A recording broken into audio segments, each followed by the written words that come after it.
Bonjour à tous les amoureux d'histoires inspirantes sur la vie, la passion et la persévérance. Aujourd'hui, nous explorons le parcours de Michel Drucker, une icône immortelle de la télévision française qui a apporté sourires, émotions et moments mémorables à des millions de téléspectateurs pendant plus de 6 décennies. Si vous n'êtes pas encore abonné à la chaîne, cliquez sur le bouton « S'abonner » et n'oubliez pas de sonner la cloche pour ne rien manquer de ces histoires inspirantes. Partons maintenant à la découverte de Michel Drucker. Des jours difficiles en Normandie à la gloire de la télévision française. Michel Drucker est né le 12 septembre 1942 à Vire, une petite ville de Normandie, en France, pendant la Seconde Guerre mondiale qui faisait rage en Europe. Fils cadet d'une famille juive autrichienne, son père, Abraham Drucker, médecin de campagne, et sa mère, Lola Schaffler, infirmière. Michel a grandi dans un environnement difficile. Sa famille était modeste, vivant dans une petite maison, aux murs humides et aux repas frugaux, où il fallait tout économiser pour traverser les années de guerre.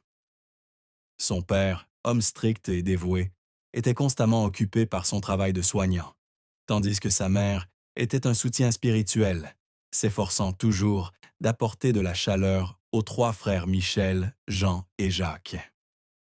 L'une des plus grandes souffrances de Michel fut la perte de son frère Jean, célèbre journaliste et réalisateur de télévision, en 2003, des suites d'une crise cardiaque. Jean était non seulement son frère, mais aussi son compagnon, son mentor et sa plus grande inspiration dans sa carrière. Les deux frères travaillaient souvent ensemble, partageant une passion pour la télévision, et le départ soudain de Jean laissa un vide incommensurable. Michel confia un jour que, dans les jours qui suivirent la mort de Jean, il restait souvent éveillé la nuit, regardant de vieilles photos de famille et se demandant s'il pourrait continuer à travailler sans son frère à ses côtés. Cette douleur devint encore plus profonde lorsqu'il repensa aux disputes mesquines avec Jean, des moments qu'il aurait aimé revivre pour lui dire qu'il l'aimait davantage. Une autre souffrance résidait dans la complexité de sa relation avec son père. Abraham Drucker, survivant de la Première Guerre mondiale et emprisonné dans un camp de concentration en France en raison de ses origines juives, était un père strict qui avait toujours des attentes élevées envers ses enfants. Pour Michel, qui n'excellait pas à l'école et était souvent considéré comme le fils inférieur par rapport à ses deux frères talentueux, la pression paternelle fut une blessure psychologique durable. Il a un jour confié que les critiques de son père, même si elles provenaient d'amour, lui donnaient l'impression de ne jamais être à la hauteur. Ce n'est qu'à l'âge adulte, lorsqu'il est devenu une star de la télévision, qu'il s'est progressivement réconcilié avec son père. Mais le souvenir de ces années de comparaison persistait. Michel portait également en lui la tristesse de ses racines juives, ayant grandi à une époque où la discrimination était encore omniprésente dans la société française. Bien que sa famille fût intégrée, les rumeurs sur ses origines à l'école et dans la communauté le mettaient parfois en marge. Le parcours de Michel Drucker est une longue histoire de persévérance, de talent et de dépassement des échecs. Il débute sa carrière en 1964, lorsqu'il est accepté comme stagiaire à l'ORTF, Office français de la radio-télévision, grâce à la recommandation de son frère Jean. Il travaille d'abord comme commentateur sportif, son style naturel et sa voix chaleureuse attirant rapidement l'attention. En 1965, il anime Sports Dimanche, un tournant qui le transforme du statut d'employé des coulisses à celui de figure familière de la télévision. Il connaît un nouveau succès avec Tilt, une émission jeunesse de la fin des années 1960, où il interviewe des stars comme les Beatles et Jimi Hendrix, ce qui lui vaut la réputation d'un présentateur jeune et dynamique. En 1972, Michel lance Champs-Élysées sur Antenne 2, aujourd'hui France 2, une émission de divertissement à succès qui met en vedette de grandes stars comme Johnny Hallyday, Édith Piaf et Charles Aznavour.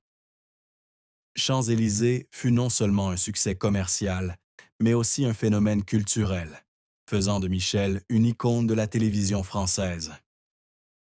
L'émission resta diffusée pendant plus de 10 ans, avec des moments mémorables, comme son interview de Serge Gainsbourg dans une émission pleine d'émotions. En 1998, il lança Vivement Dimanche, une émission d'interview hebdomadaire sur France 2, où il continua d'inviter des stars de tous horizons, de Catherine Deneuve à Zinedine Zidane. Grâce à son style d'animation sincère et intime et à sa capacité à susciter la confidence des invités, Vivement Dimanche devint l'une des émissions les plus anciennes de la télévision française, diffusée pendant plus de 2 décennies. La carrière de Michel, cependant, ne fut pas sans heurts. Dans les années 1980, lorsqu'il se lança dans de nouvelles émissions sur TF1 comme Stars 90, il dut faire face à une concurrence féroce de jeunes rivaux comme Patrick Sébastien et Nagui. Certaines de ces émissions, comme Cinéma dans les étoiles, ne parvinrent pas à séduire le public et furent annulées après seulement quelques épisodes.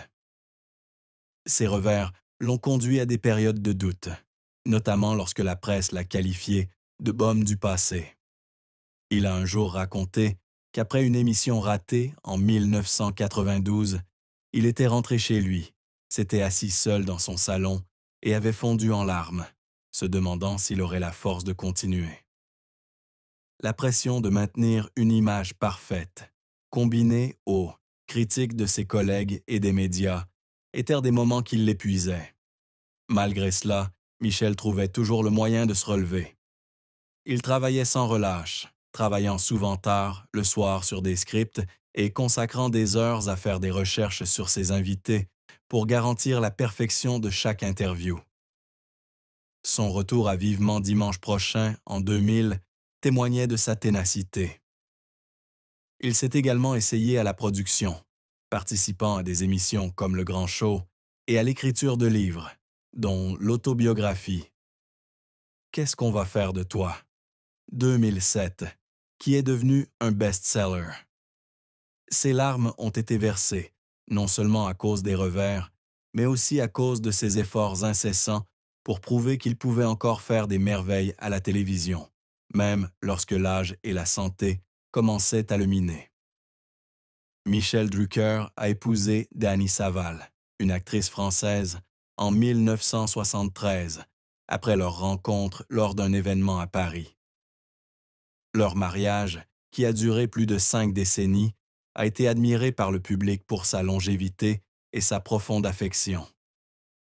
Dany, autrefois connue pour ses rôles dans Boing Boing, 1965, a abandonné sa carrière d'actrice pour soutenir Michel dans son travail et élever sa famille, dont Stéphanie, la belle-fille de Dany, que Michel considérait comme la sienne. Michel exprimait souvent sa gratitude envers Dany, la qualifiant de sa parfaite moitié, qu'il avait soutenue contre vent et marée. Cependant, en 2015, Michel a révélé un secret déchirant. Dany était atteinte de la maladie de Parkinson, une maladie neurodégénérative progressive qui la rendait difficile à se déplacer et souvent fatiguée. Dans une interview émouvante accordée à Vivement Dimanche, Michel n'a pu retenir ses larmes en racontant le moment où les médecins lui ont diagnostiqué une maladie incurable. Il a décrit ce moment comme un coup de poing dans la poitrine, lorsqu'il a réalisé que celle qui avait toujours été son pilier spirituel était désormais confrontée à une maladie incurable. Il a raconté que, dans les premiers jours suivant son diagnostic, il s'asseyait souvent à côté de Dany, lui tenait la main et essayait de la faire rire, malgré son impuissance et sa peur de la perdre. Bien que Dany soit restée optimiste et continuait à participer à des œuvres caritatives et à soutenir Michel de loin, Michel a admis qu'à chaque fois qu'il la voyait tremblante ou fatiguée, il avait le cœur brisé. Les larmes de Michel ne concernaient pas seulement la maladie de Dany, mais aussi les moments où il estimait ne pas avoir pris suffisamment soin d'elle. Il a un jour confié regretter d'avoir passé trop de temps au travail, manquant de soirées paisibles avec sa femme. Cependant, il essayait de compenser en passant plus de temps à la maison, organisant de courts séjours en Normandie, où il pouvait profiter de l'atmosphère paisible et se remémorer les premiers jours de leur amour. Le mariage de Michel Drucker et Dany Saval est une histoire d'amour durable, mais non dénuée de moments sombres. Michel a confié que Dany l'aidait à maintenir un équilibre dans sa vie, surtout pendant les périodes où il était accaparé par le travail. Cependant, il a également admis que son emploi du temps chargé, avec ses journées de 18 heures et ses déplacements incessants, lui causait des moments de solitude. Dans son autobiographie « De la lumière à l'oubli » 2014, il écrit qu'il y avait des moments où Dany lui disait « Michel, tu peux faire rire le monde entier, mais parfois j'ai juste besoin de toi ici, à mes côtés. » Ces mots lui ont fait prendre conscience que, malgré son succès, il avait, par inadvertance, négligé des moments importants de son mariage.